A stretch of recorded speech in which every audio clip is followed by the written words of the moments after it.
plastic surgery, buyer beware. You may get what you pay for.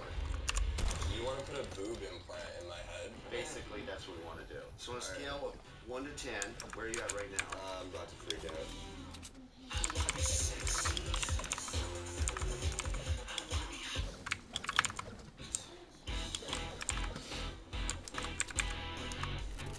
On my head, and I have an 11-inch monster scar on the back of my head. It looks like a shark bit half my head off.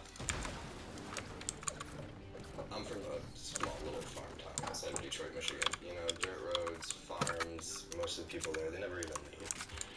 But I'm the personal trainer, and I love health. I love motivating and inspiring people. So I moved to LA in 2009 because there's private gyms everywhere in West Hollywood and like-minded people, and it just kind of spreads. It's almost like this infectious awesomeness that people just want to get on board with. Send your arms to the side, and wide, pull. 2 and 3. I've always had a really high hairline. And so when I was about 23, it started to recede just a little bit. I was like, oh, no, like this is not happening to me in my 20s, right? And then it started to fade back here into the corners. Pretty significant. I never really gave it much thought until I got to LA that it would be such an issue. In Michigan, everybody's hairlines receded. If I get on Facebook now and look at the people I went to school with, I'm sorry guys, but they don't need to worry about it as much. They're not in this rat race in LA that's here where everybody's fighting to look youthful for forever and look their best every single day, even if you're just waiting tables. It's like, that's LA. That's the culture here. I went about finding a doctor by going online and looking up surgeons in Beverly Hills. Beverly Hills just has a reputation. You know, if somebody's got a practice in Beverly Hills, they must be good because it's expensive to be there. And if you suck at your job, you're not going to be there very long, right? So I found a doctor who did nothing but hair restoration surgeries. He promised me 80% fullness and thickness in the front of my head, and he promised me absolutely no scar at all.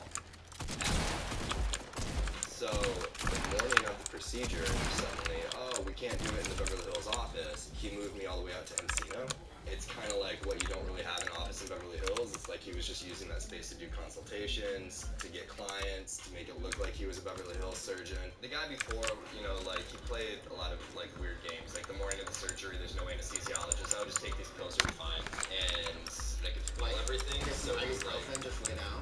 well, it wasn't quite ibuprofen, but yeah. What the hair transplant involved was dissecting a piece of my head, a chunk of hair. It's supposed to be really thin, and for some reason he took this like really thick graft, and then, you know, he stapled that shut, and then all I can remember really is there's blood everywhere from that. Dude, that's major. Yeah, that's major. This was really traumatic for me, mostly because I spent so much time and energy into finding a board-certified Beverly Hills plastic surgeon, and it didn't happen to me. This is all he does is hair transplants. How could you f this up? This is your whole business. Mike is waiting outside. Let's take a look at him though. So he's fit. This guy's ripped. That's like me. Are you this ripped now? Yeah, I could if I lose another 10 pounds. You're only 10 pounds away from this? Good morning, Mike. Hey, How are you? I'm good.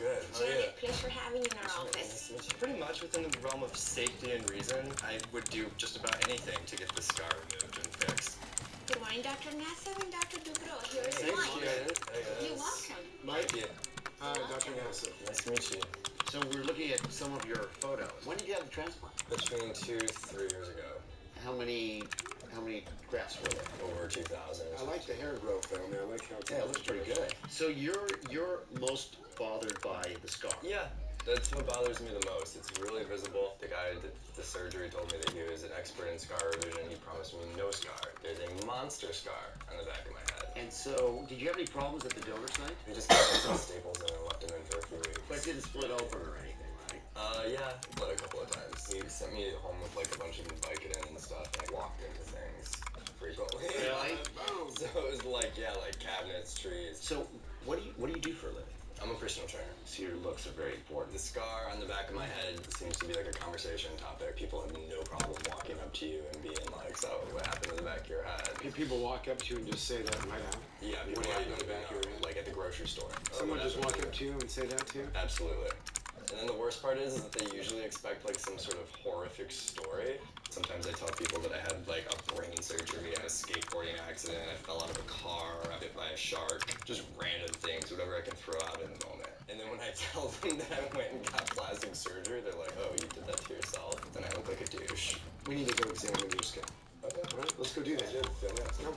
We really won't know what the best scar revision option is until we get in there and feel the tissue laxity around the scar. Wow, that is wide. So this is about a Yeah, it's kind kind of of 8 millimeters. It's wide. I have a feeling this is under a lot of tension. Okay, so it's And that's why. I've seen a lot of scars from what we call the donor site. That's one of the wider ones that I've seen. There are two options for removing this and closing it. One is just to cut it out and close it. But you're so young and your skin is so tight that I think you're going to have a lot of tension if we do that. The reason his scar expanded was because the tension of the closure was very tight, stretching the scar during the healing period. What we need to do is put something underneath the skin called an expander, a tissue expander. a tissue. So it's like a balloon underneath your scalp. And fill it with saline and expand out your skin. You want to put a boob implant in my head? That's kind of Yes. one way to look at it. Basically, that's what we want to do. But the whole goal is that to help to stretch the skin. Yeah. And if we can stretch the skin, then when we cut it out and stitch it back together, Retention from then it. there won't be any tension. It's probably going to be about that wide. But we're talking about all the way around. So it's gonna be like, Like sausage.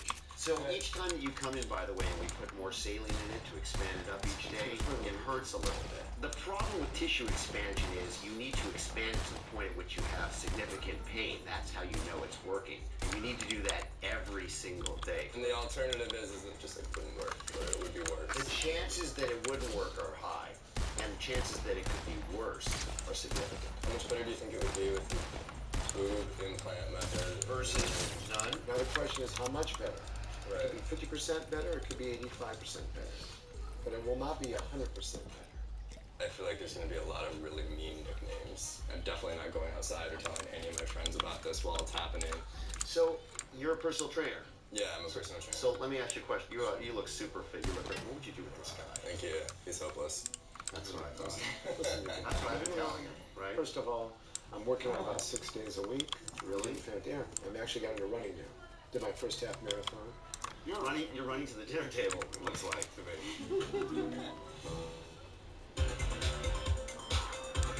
I was very pretty as a young girl, but I never felt pretty my whole life. I was born in a very, very strict religious environment.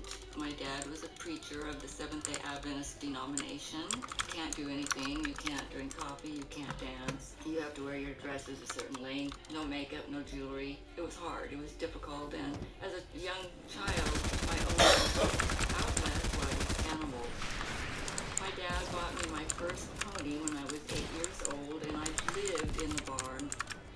But then when I was 24, the horse reared up and struck me on the right side of the face. I was not totally unconscious, thought I was dead. I was laying in a pool of blood. My face was completely disfigured. My right eye was sunk way down. The whole right side of my face was paralyzed. I overheard 2 doctors saying that this was really a terrible shame. She was never going to look the same, and she was a very pretty girl. I would go around with my hand covering my face. I was so ashamed. The only thing I really had was my looks, and this was now gone. It was really, really, really horrific. It took me approximately 2 years and about 10 procedures to heal. I think maybe I overcompensated with plastic surgery because I always felt like I wasn't a whole person. How have you been? Fine. I'm happy to be riding again. It's been a while. In the Philippines, I had a facelift. I went to the extreme degree of having this little cleft put in my chin. I thought, well, if they see that cleft, they're not going to notice my cheek that's still disfigured. I think this cost $200. Really? $200? Yeah, it was really cheap. I've seen some women that look really good. It's really cute on them, but I don't like it on me. I had such a complex about this side of my face. And so I thought, well, they won't look at my cheek if my chin is cuter or something. You keep thinking, this is going to change my life. I'm going to be so much more beautiful after this, and I wasn't. It didn't help, and it made it worse. So now you want to remove it.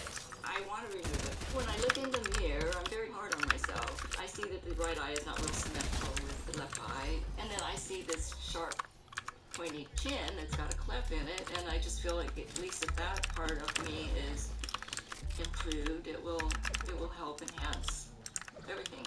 It's important for me to fix this cleft in my chin because it was a mistake that I made. It didn't enhance anything.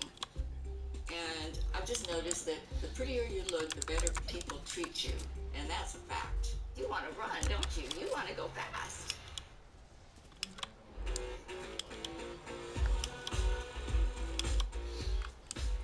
Hello. I'm just here for my appointment with Dr. Nassif today. Okay, you want to sign in, and the nurse will take you back to your table. Okay, thanks.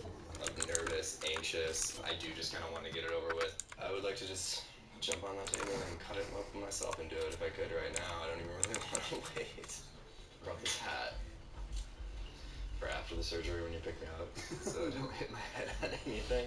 Cover I your know it's boob. ridiculous, but it's like the softest, most padded. Will your boob fit in there though? I think so.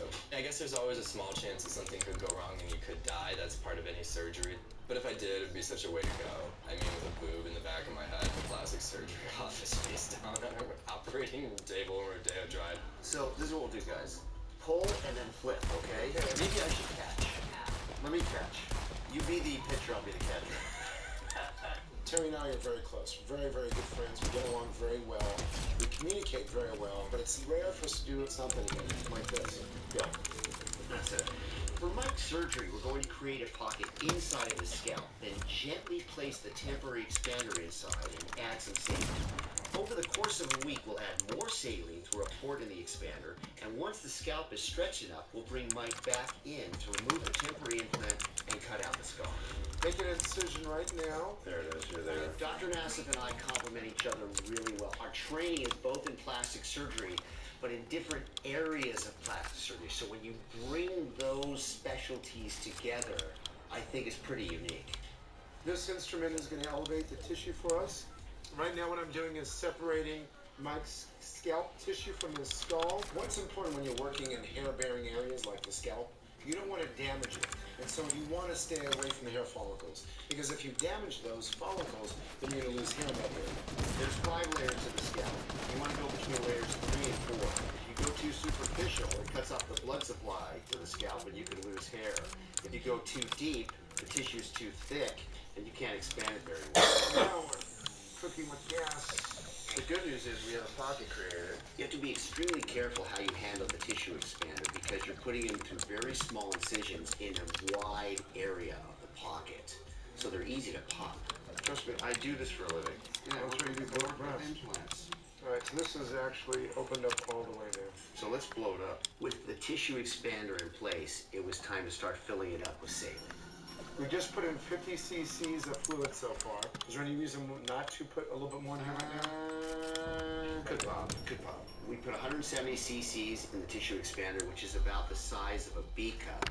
Over the next week, we plan to expand it further to about a small D. He's going to get really good scalp expansion with this.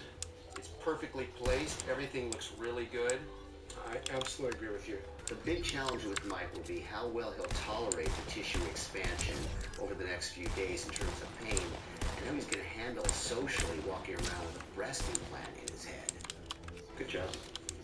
Beautiful job, my friend. When I was growing up, I didn't want a pony, I wanted boobs. Maybe it's like a boob tree. I had reconstructive surgery. Didn't really go as planned. And now I have scars. And I got a tattoo of a lotus over it because it covers all the scars and it hides everything that went wrong. It's literally like someone took a scissor and cut off my breast. I grew up in New Jersey with a mother and a father that were amazing. My mother, she lived vicariously through me because she kind of made a little Jean Bonnet out of me. As I used to sing and dance and perform, I was like an entertainer at heart. From when I was really little, it was when you get some boobs, we're really gonna dress you up. I would look down at my chest and imagine them. But I did get boobs and they were freaking awesome. They were awesome. I mean, yes, they were. I used